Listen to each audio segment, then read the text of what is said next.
যতটুকু পারবেন নিজের সাধ্য অনুযায়ী মানুষকে সাহায্য করবেন, মানুষের পাশে দাঁড়াবেন। গরিব অসহায় মানুষদেরকে আপনি যত সাহায্য করবেন ততই আল্লাহ পাক আপনার প্রতি সন্তুষ্ট থাকবেন। বলবেন না যে মানুষকে সাহায্য করে কি আর হবে, কিছুই তো পেলাম না। কারো কাছ থেকে কিছু পাওয়ার আশা করে কাউকে সাহায্য করবেন না। আল্লাহ পাক যখন আপনাকে দিবে তখন চারদিক দিয়ে নিয়েও শেষ করতে পারবেন না। সম্মানিত দর্শক, আসসালামু আলাইকুম। আমি ফাতেমা বলছি নারায়ণগঞ্জ থেকে।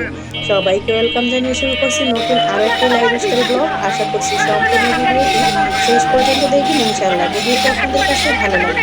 এই তো আপনাদের ভাইয়া হচ্ছে গতকাল এবং আজকে টানা ৩-৪ দিন লাগিয়ে কিন্তু এই চালগুলো গরিব মানুষের মাঝে বিতরণ করবে।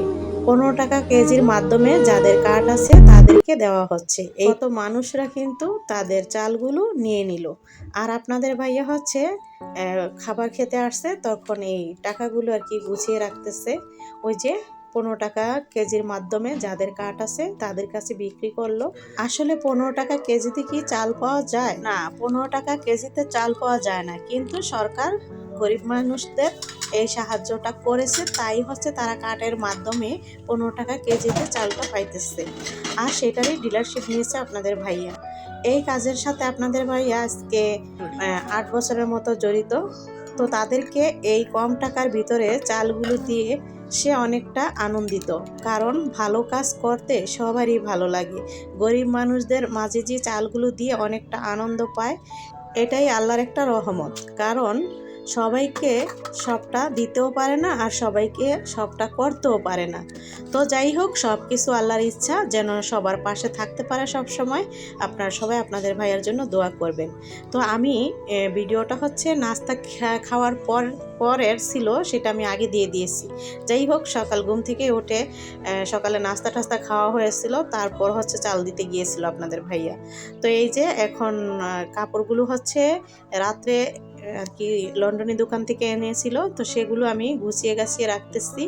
আর বিছানাপাতি গুছগাছ করলাম। এই তো এখন ঘরটর ঝাড়ু দিয়ে ফেলবো। আজকে শারমিন কাজে আসবে না, তো অনেক কাজ রয়ে গেছে, এগুলো কিন্তু আমারই করতে হবে। শারমিন হচ্ছে অসুস্থ, ওর কি যেন হয়েছে, মানে ফোড়ার মতো হয়েছে আর কি, তো এই জন্য ও কাজে আসবে না, তাই আমারই সবগুলো করতে হবে। তো যাই হোক, এক এক করে সব কাজগুলো আমি করে নিব। তো এই যে এখন আমি রেখে দিলাম আপনার ভাইয়ারগুলো এখানে রাখলাম, আর সাইফুলেরগুলো আলাদা করলাম। এগুলো আবার অন্য রুমে রেখে আসবো সাইফুলের ডয়ারে। তো এখন ওরগুলো রাখার জন্য চলে যাচ্ছি। তো তো যাই হোক, রেখে আবার চলেও আসলাম। আর এই যে এখন আবার এখানে 2টা প্যান্ট আছে ধোয়া, তো সেগুলো আমি ব্যাগে রেখে দিব লন্ডরি দোকানে পাঠানোর জন্য। আসলে আমি এগুলো ইস্ত্রি করতে পারি। তো এখন অনেকটা গরম আমার সহ্য হয় না, যেহেতু ঠান্ডাও মানে আমার সয় না, আর গরমও সয় না। আমার ঠান্ডার অনেক সমস্যা, আমি গরমও থাকতে পারি না। তো যখন আয়রন করতে হয় তখন তো গরমই থাকে।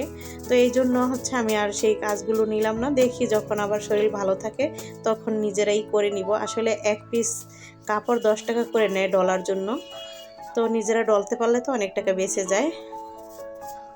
এই পাশে আমি বিছানা তো আগেই ঝেড়ে নিয়েছি, এখন এই সোফার এখানে অনেকটা ধুলাবালি পড়ে আসছে। আর এই সোফার কভারগুলোতে হচ্ছে আমি যেহেতু এখানে সেলাই কাজ করতে বসি, তো এই রুমটাতে অনেক সুতা টুতা ছোট ছোট এখানে লেগে থাকে, সেগুলো একটু জোরে জোরে বাড়ি দিয়ে ঝেড়ে নিতে হয় আর কি। তারপর হচ্ছে আমি ঘরটা ঝাড়ু দিয়ে নিব। তো প্রত্যেকটা রুমেই কিন্তু বিছানাপাতি গুছগাছ করতে হবে, ঝেড়ে নিতে হবে, ফার্নিচারগুলোও মুছতে হবে। আসলে আমি সেগুলো দেখাইনি, কারণ ভিডিও বড় হয়ে যাবে। তো ফার্নিচারগুলোও কিন্তু আমি অফ ক্যামেরাতে মুছে নিয়েছি। তো এই তো এখন আমি এই মেশিনের চিপাটা দিয়ে অনেকটা টুকরা টুকরা কাপড় আছে সেগুলো সুন্দর করে ঝেড়ে নিব, কারণ এখানটাতে বসে আমি সেলাই করি। তো এখানে সুতা কাপড়ের টুকরা মুকরা আর কি পরে থাকে। এরপর আবার সেলাই করার জন্য এখানে কাপড়ও কেটে নিয়েছিলাম, তো সেগুলো আবার সেলাই করতে হবে, পাকেটাকে বসবো আর কি। তো যাই হোক, এখন আমি বারান্দায় চলে যাব। বারান্দাতেও অনেক ধুলাবালি পড়ে আসছে, আর যেখানটাতে আমি কাপড় কেটে নিই তো সেখানেও আমি মুছিয়ে নিব। জানলা গ্রিলগুলো কিন্তু একটু মুছে নিব। এই যে এখানটাতে আমি কাপড় কাটিং করি, তো এটাতে অনেক ধুলাবালি পড়ে আসতে আমি ঝেড়ে নিলাম। সকালে গাছগুলোতেও পানি দিয়েছি। আসলে গাছগুলোতে যেহেতু এখন বৃষ্টি তেমন আসেই না, কারণ বৃষ্টির মতো আসে, আসলে বৃষ্টি হয় না তেমন একটা। বৃষ্টি আসলে আবার এই দিনে পানি দেওয়া কম লাগতো, এখন 2বার পানি দিতে হয়। তারপরে এই রুমে চলে আসলাম, ওই বারান্দা দিয়ে আবার এই পাশে ঢোকা যায়, তো আমি এই রুমে চলে আসলাম। এই রুমটা এখন আবার ক্লিন করে নিব। তো এই তো কাপড় চোপড় কিছু এলোমেলো ছিল, সেগুলো আমি একটু গুছিয়ে রাখলাম। আর এই তো চাদরটাকেও আমি টান টান করে নিচ্ছে। আসলে বিছানার চাদর টান টান না থাকলে আমার কাছে ভালো লাগে না। আমার মেয়ে হচ্ছে এই তোষকের ভিতরে গুজেছে। আসলে আমি জাজিমের ভিতরে বিছানার চাদরটা গুজে দিই, তাহলে ভালো থাকে বেশি। যাই হোক, এখন দেখতেছি এরকম, তো আমি সেভাবেই রেখে দিয়ে বাদ বাকি কাজগুলো করে নিব। এখন সময় থাকলে আমি আসলে আবার টান করে জাজিমের নিচে দিয়ে দিতাম।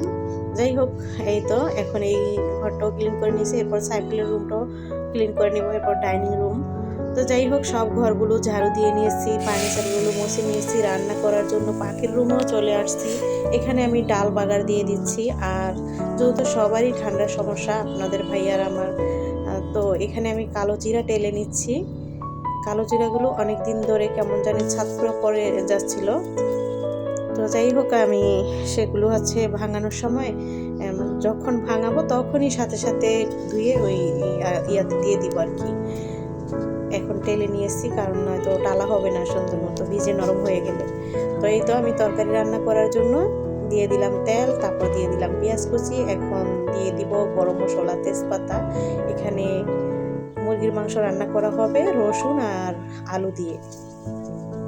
তো আমি চুলাটা বন্ধ করে দিয়েছি, কালো জিরা টেলে নিয়েছি, এমনিতেই রেখে দিয়েছি অফ করে আর কি। তারপরে এই যে গরম মশলা, তেজপাতা পানি দিয়ে ধুয়ে দিয়ে দিলাম। এগুলোতে কিন্তু অনেকটা ধুলা থাকে, আমি সবসময় সেই কাজটা করি, ধুয়ে নিই। আর এই তো এখন ডিব্বাগুলো আমি এখানে রেখে দিলাম, কারণ এইভাবে আমার জায়গায় সাথে সাথে গুছিয়ে রাখতেই পছন্দ করি। তো এই যে এখন হচ্ছে আদা রসুন বাটাটা দিয়ে দিব, যেহেতু পেঁয়াজটা লাল লাল হয়ে আসছে। আর সরিষার তেল দিয়ে রান্নাটা করতেছি। এই তো দিয়ে দিলাম হলুদের গুঁড়া, পরিমাণ মতো মরিচের গুঁড়া, ধনিয়া গুঁড়া, লবণ, এইসব দিয়ে কিছুটা পানি দিয়ে ভালো মতো মশলাটাকে কষিয়ে নিচ্ছি। ভালো মতো মশলাটা কষানো হয়ে গেলে দিয়ে দিব মুরগির মাংস।